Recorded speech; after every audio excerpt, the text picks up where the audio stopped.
The email arrived at 3:17 a.m. I only saw it because our baby, Leo, was crying again. The subject line was just 4 words, stark and chilling. There's a 4th person. The body of the email was empty. I deleted it, assuming it was spam, and went to soothe my son. My wife, Clara, was already by his crib, whispering softly. "It's okay, sweetie," she murmured, her voice a gentle hum in the dark. "Mummy's here." We were a family of 3. Me, Clara, and 6-month-old Leo. Just the 3 of us in this old, creaky house we'd bought a year ago. The next night, another email. 3:17 a.m. again. Subject, there in the walls. I felt a shiver trace a path down my spine. It was probably just a prank. Someone who knew we'd just moved. I tried to dismiss it, but the thought lingered. The house did make strange noises. Groans from the pipes. A skittering sound in the attic I'd blamed on squirrels. But now, every creak felt deliberate. Every shadow seemed to stretch and twist. Clara noticed my unease. "You're jumping at every little sound," she said one evening, watching me stare at a darkened hallway. "Is everything all right, Mark?" I didn't want to worry her with the emails. "Just tired," I lied. Leo's sleep schedule is a killer. But that night, as I lay in bed, I heard it, a faint scratching. It wasn't the house settling. It was rhythmic, intentional. It seemed to be coming from inside the wall behind our headboard. I held my breath, listening. Scratch. Scratch. Pause. Scratch. It was the sound of a fingernail dragging slowly across drywall. The 3rd email came like clockwork. 3:17 a.m. Subject, they watch you sleep. I felt sick. I grabbed my laptop and replied, my fingers trembling. "Who are you? What do you want?" I hit send, my heart hammering against my ribs.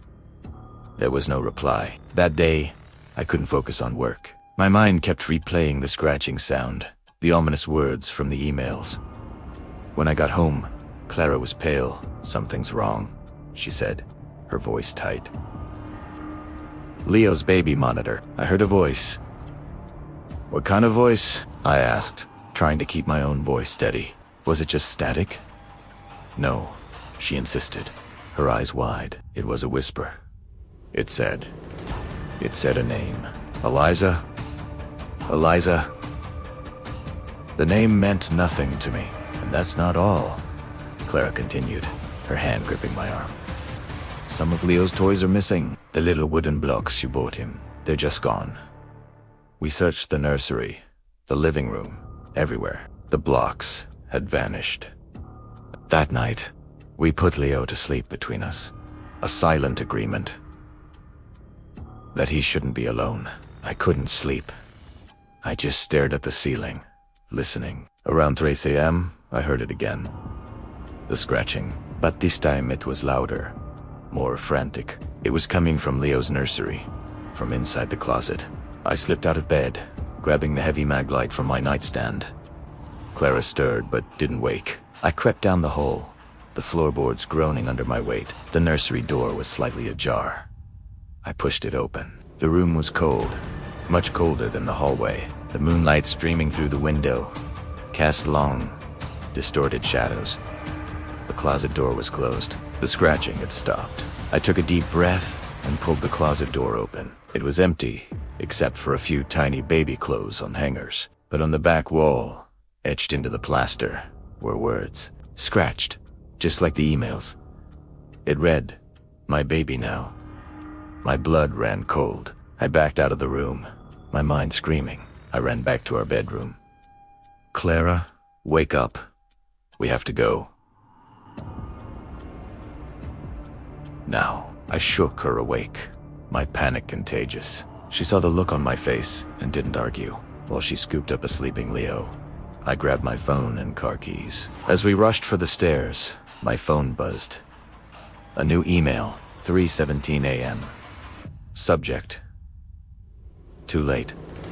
We scrambled into the car, and I sped away from the house, not caring where we were going, just away. Clara was crying, holding Leo tight. "Mark, what is happening?" I couldn't explain it.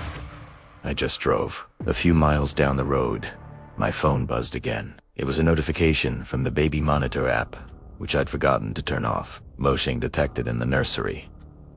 Primera pulled over my hands, shaking too much to drive. I opened the app. The video feed was grainy, but the image was clear. The camera, which was pointed at Leo's empty crib, slowly panned across the room. It stopped, focusing on the rocking chair in the corner. Someone was sitting in it, a figure, thin and gaunt, shrouded in shadow. It was rocking back and forth, slowly, rhythmically, and it was humming. A lullaby, the same one Clara always hummed to Leo. As the figure leaned forward into a sliver of moonlight, I saw a pale, smiling face and dark, hollow eyes. In its lap, it was carefully stacking a set of small, wooden blocks. The missing blocks. Then, its head snapped up, and it stared directly into the camera directly at me. Its smile widened, a silent, terrifying laugh. The feed cut out. We never went back to that house.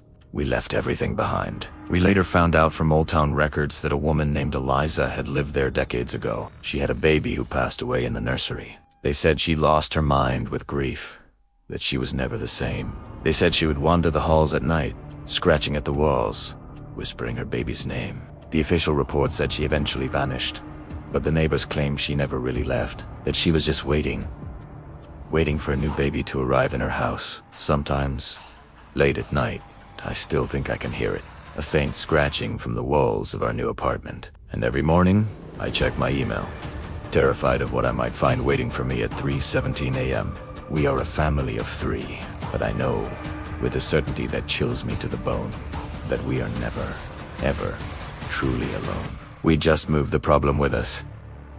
Thank you for listening. If this story sent a shiver down your spine, hit that like button and subscribe for more tales from the dark. Stay safe out there.